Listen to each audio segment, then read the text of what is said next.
ना करो, लोगों को खुश होते हुए देखो। इंशाअल्लाह बोलो। तुम्हारे दरवाजे पर कुत्ते भूखे रहते हैं, कुत्ते के बारे में क्या हो मालूम है आपको? सूफी साहब ने जुमला इरशाद फरमाया, सुन ले, मैं तो चला जाऊंगा आधे घंटे के बाद। या मुझे कौन सा शादी करनी है कि मुझे इलेक्शन लड़ना है, मुझे यहाँ पर पीरी मुरीदी करनी है, माज़अल्लाह मैं क्या कुछ नहीं भाई, मेरा आपसे रिश्ता हुजूर की उम्मत वाला है। आपके पैर चुम लूं, आप मुझसे हुजूर की बातें सुनते हैं। सूफी साहब फरमाते हैं कि जिस दरवाजे पर कुत्ते भूखे सोते हैं, रिवर्स करूं मैं, जिस दरवाजे पर कुत्ते भूखे सोते हैं, 3-4 नस्लें उन घर वालों की जो आने वाली हैं वो भूखी मर जाएंगी। समझ रहे हैं आप? और जिन लोगों के घरों के दरवाजे इतने मोटे होते हैं, फकीरों की सदाएं अंदर नहीं जाने पाती हैं, बता दो उन घर वालों से कि उनके बच्चे हमेशा बीमार रहते हैं। नियाज भी आप मिंबर शरीफ पहले अच्छे भाई अमन भी आ जाओ, मिंबर बैठा यहाँ पर बैठा। ये मेरे बगदाद शरीफ के साथी लोग हैं माशाल्लाह। हाँ माशाल्लाह, मोहब्बत से कहते हो आपके खिलाफ मक्के में बातें करते हैं। मेरे आका फरमाते हैं क्या कहते हैं? तो अम्मी फरमाती हैं लोग कहते हैं कि ए मोहम्मद की बीवी, वो गरीब शौहर है तेरा, तू बड़ी पैसे वाली है, किसी पैसे वाली से शादी करती और लेवल बराबर होता है, स्टेटस देखा जाता है शादी में, समझे? मोहम्मद आदमी ठीक है लेकिन तुमने शादी की गरीब इंसान से की। तो हुजूर फरमाते कहने दीजिए, कहने से क्या होता है? अम्मी फरमाती नहीं, मुझे ये बर्दाश्त नहीं कोई आपको गरीब कहे। हुजूर फरमाते मुझे गरीबी पसंद है, मेरे रब को गरीबी पसंद है। मेरी दुआ है अल्लाह मुझे गरीबों के साथ रखे, गरीबों के साथ उठाए, गरीबों के साथ मैदान महशर में रखे। अम्मी फरमाती नहीं, मुझे आप पर ताना बर्दाश्त नहीं है। हुजूर फरमाते तुम चाहती क्या हो? देखना इस जुमले पर कोई है जो सुभान अल्लाह कहे? अम्मी फरमाती हैं आका मैंने सोच लिया है। हुजूर फरमाते क्या सोचा? आप फरमाती मैंने सोच लिया है मैं अपनी सारी प्रॉपर्टी आपके नाम कर दूं। फिर से बोल सकते हैं, यकीन करके समझ के सोच के बोले, बात कही क्या जा रही है।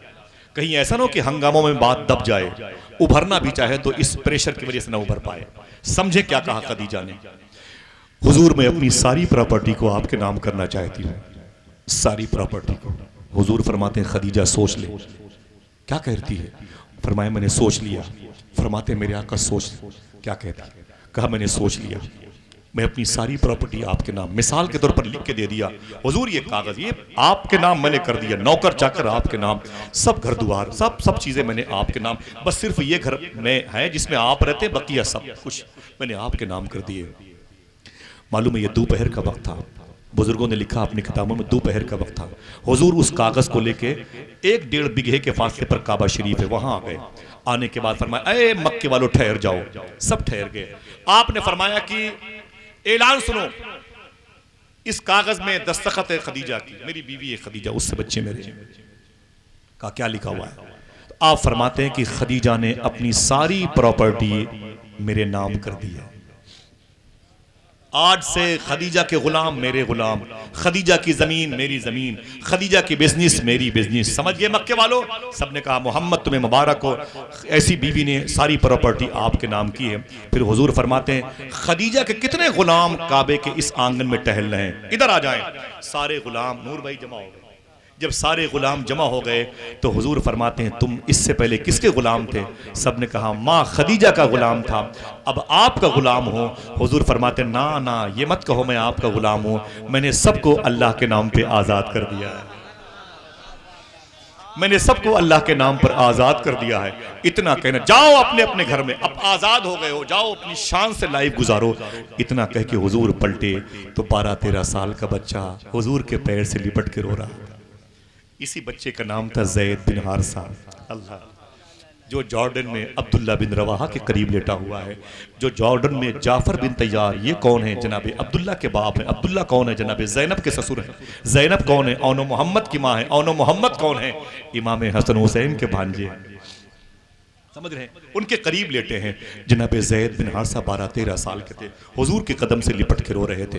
हुजूर फरमाते ज़ैद तुम भी तो खदीजा के गुलाम हो, तुम भी जाओ आजाद हो, जाओ जाओ जाओ। तो ज़ैद बिन हारिसा ने एक जुमला कहा था, तारीख में लिखा हुआ, हुजूर आजादी से आपकी गुलामी बेहतर है।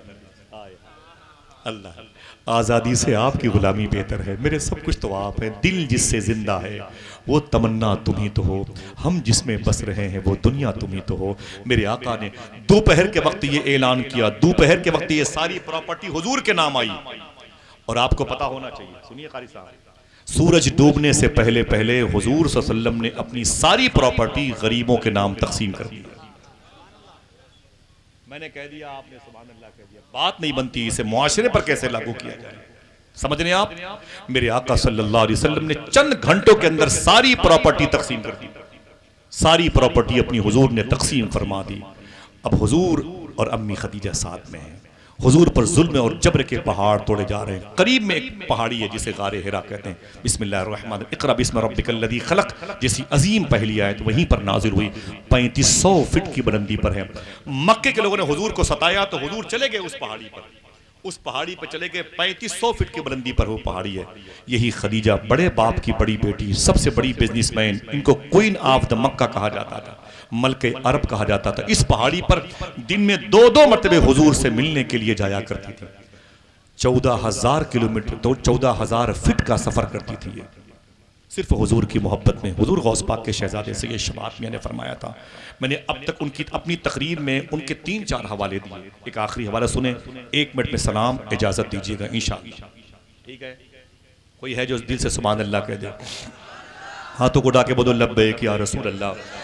अल्लाह इस मुबारक अस्माए नूर की बरकतों का फैज़ फ़लस्तीन के शहीदों की रूह को अल्लाह नज़र फरमा दे। आमीन के दो। फ़लस्तीनों के बच्चों की रूह को अल्लाह नज़र फरमा दे। मुहाफ़िज़ीन बैतुल मुक़द्दस पे अल्लाह करम फरमाए, मुजाहिदीन बैतुल मुक़द्दस पे अल्लाह करम फरमाए। आमीन के दो। अपने हाथों को हमारे अंदर इंसानियत की खिदमत का जज्बा पैदा करे। 9 रमज़ान शरीफ की रात आई जब रोज़े फ़र्ज नहीं थे। 10 को हुजूर की बीवी खदीजा का इंतकाल हुआ। हुजूर की फर्स्ट मैरिज इनके साथ हुई थी, खदीजा के साथ। 10 रमज़ान शरीफ को इनका इंतकाल हुआ था और 9 रमज़ान शरीफ की रात में इनकी सहेली इनसे मिलने के लिए आई थी। मक्के की सबसे बड़ी पैसे वाली औरत की ज़िंदगी की आखिरी रात है, आखिरी रात है, समझ रहे हैं? सहेली ने आया, आकर के घर पे कदम रखा तो देखा खदीजा बीमार है। पूछा खदीजा क्या बात है? बोले तबीयत ठीक नहीं है, अंधेरा था। कहा घर में अंधेरा क्यों है? कहा चराग नहीं है। कहा जला लेती। कहा तेल नहीं है। कहा मंगा लेती। कहा पैसे नहीं हैं। कहा खदीजा तेरे सारे पैसे क्या हो गए? आपने फरमाया था कि ऐ मेरी बहन, मेरी सहेली नफीसा, मैंने सारी दौलत हुजूर के नाम पे कुर्बान कर दी है। दुनिया से जा रही हूँ तो मेरे पास कुछ नहीं है, लेकिन मेरे दिल में हुजूर की मोहब्बत है। उनकी रूह निकल गई। मालूम है उसके बाद क्या हुआ? हुजूर ने फरमाया मेरी खदीजा को इस अजीम कब्रस्तान में कब्र खोद के तदफीन अमल में आएगी, जिसे जन्नतुल माला कहते हैं। हुजूर फरमाया जाके कब्र खोदो। जब कब्र खोद उठी, तैयार हो गई, कब्र आपकी रेडी हो गई ना, तो हुजूर ने फरमाया कि अय मेरे घर की मुबारक औरतों, मेरी बीवी को गुस्ल दो, इन्हें नहलाओ, कफन पहनाओ, मैं कब्र देख करके आता हूँ। हुजूर अपनी बीवी की कब्र देखने के लिए आए। बीवी कहाँ? घर में, अभी गुस्ल दिया जा रहा है, अम्मी खदीजा को कफन पहनाया जा रहा है। हुजूर अपनी बीवी की कब्र के करीब आए और आपने कब्र को देखा। फरमाया ये कब्र मेरी बीवी खदीजा की है? लोगों ने कहा जी हुजूर ये कब्र खदीजा की है। मालूम है हुजूर ने अपनी नालेन शरीफ उतारी, अम्मी खदीजा की कब्र में हुजूर उतर गए। उतरने के बाद हुजूर लिबास मुबारक पहने हुए थे, अपनी बीवी की कब्र में लेट गए। बहुत देर तक हुजूर अपनी बीवी की कब्र में लेटे रहे। उसके बाद हुजूर उठ करके दुआ करके बाहर आए। एक साहब ने कहा आका खदीजा की कब्र है, वो अभी उनका कफन दफन रेडी हो रहा है, आप उनकी कब्र में क्यों लेटे हुए थे? हुजूर ने फरमाया मोहब्बत में कि अब मेरी खदीजा को इस कब्र में डर नहीं लगेगा।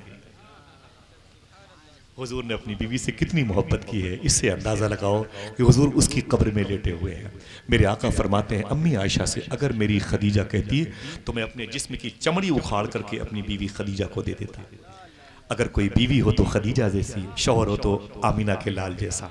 दोस्तों ये रिश्ते हुए थे। फर्स्ट मैरिज हुजूर की किस बेस पर शादी हुई? पैसे की बुनियाद पर नहीं। अगर पैसे की बुनियाद पर शादी होती तो रिश्ता हुजूर की तरफ से जाता। समझ रहे हैं आप? ये रिश्ता हुस्न की बुनियाद पर होता तो हुजूर की तरफ से जाता। ये रिश्ता सच्चाई की बुनियाद पर हुआ है, ये रिश्ता अमानतदारी की बुनियाद पर हुआ है, ये रिश्ता सिद्क की बुनियाद पर हुआ है, ये रिश्ता पाकीज़गी की बुनियाद पर हुआ है। जब नीयतें इतनी पाकीज़ा होती हैं तब उनके घर में मखदूम कायनात पैदा है। समझ गए। अल्लाह हम सबको सच बोलने और हलाल खाने की तौफीक अता फरमाए। और राइट वे वेलफेयर सोसाइटी के तमाम तर अरकान को मैं बहुत बहुत मुबारकबाद पेश करता हूँ, जिन्होंने इन बच्चियों की आला तालीम के लिए, मजहबी तालीम के लिए बेड़ा उठाया है, मुजव्वज़ा प्लान बनाया है, और उसकी जानिब से ये पहली अजीम शान मजलिस नूर है। अल्लाह तबारक व तआला इसे कबूल फरमाए, आमीन कह दो। अभी या इससे पहले या इसके बाद कोई बात शरा के ख़िलाफ़ मेरी ज़बान से निकली है तो मैं तौबा करता हूँ। अस्तग़फ़िरुल्लाह कुल्ल ज़ुनूबी या सत्तारो या गफ़्फ़ार बिहक़्क़ि हज़रत मुहम्मद मुस्तफ़ा सल्लल्लाहु तआला अलैहि वसल्लम। इजाज़त दीजिए, फिर किसी मौके पर इंशाअल्लाह मुलाकात होगी। अस्सलामु अलैकुम व रहमतुल्लाहि व बरकातुहू।